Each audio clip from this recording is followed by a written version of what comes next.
speculate. I want to put it in the record, submit for the record, a January 2026 Washington Post story, a long story entitled, "For Many January 6 Rioters, a Pardon from Trump Wasn't Enough." And it goes on to quote the President of the United States, when asked about these payments, said, "A lot of people in government now talk about it, because a lot of people in government really like that group of people," unquote, referring to the January 6 rioters. Are you not aware of that statement from the president? I have never read the Washington Post. Well, I can tell you that there are a lot of people I accept for that you read a long time who've been anticipating payments. You're not aware of that?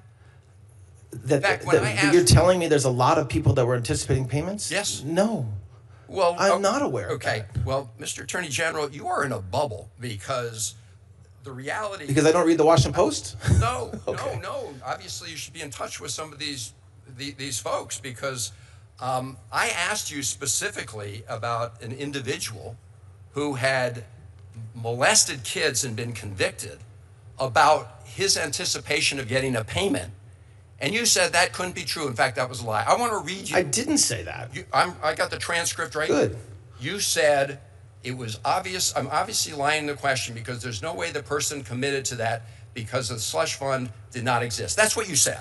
I'm going to read from you, Mr. Attorney General, an affidavit from the Hernando County, Florida Sheriff's Office. And I want you to listen carefully to what this police officer said about this criminal named Andrew, pardoned by the president, now being charged for child molestation. He says, Andrew also told that since he was pardoned for storming the Capitol on January 6, 2021, and he was being awarded $10 million as a result of being a January 6er, Andrew did tell that he would be putting him in his will, referring to one of the victims of his molestation. He would be putting him in his will to take any money he had left over.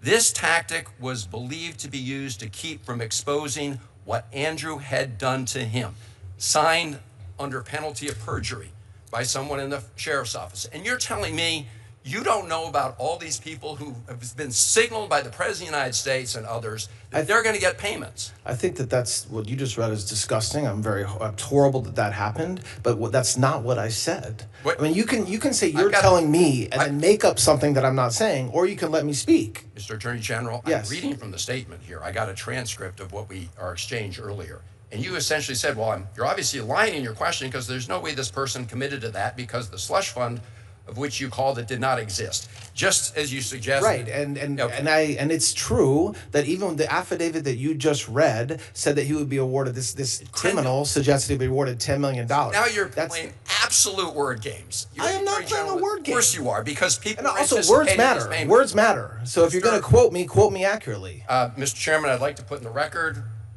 January 6 rioter pardoned by Trump was sentenced to life in prison for child abuse. Pardoned Capitol Hill rioter tried to bribe child sex victim with promise of January 6 payout. And I will close.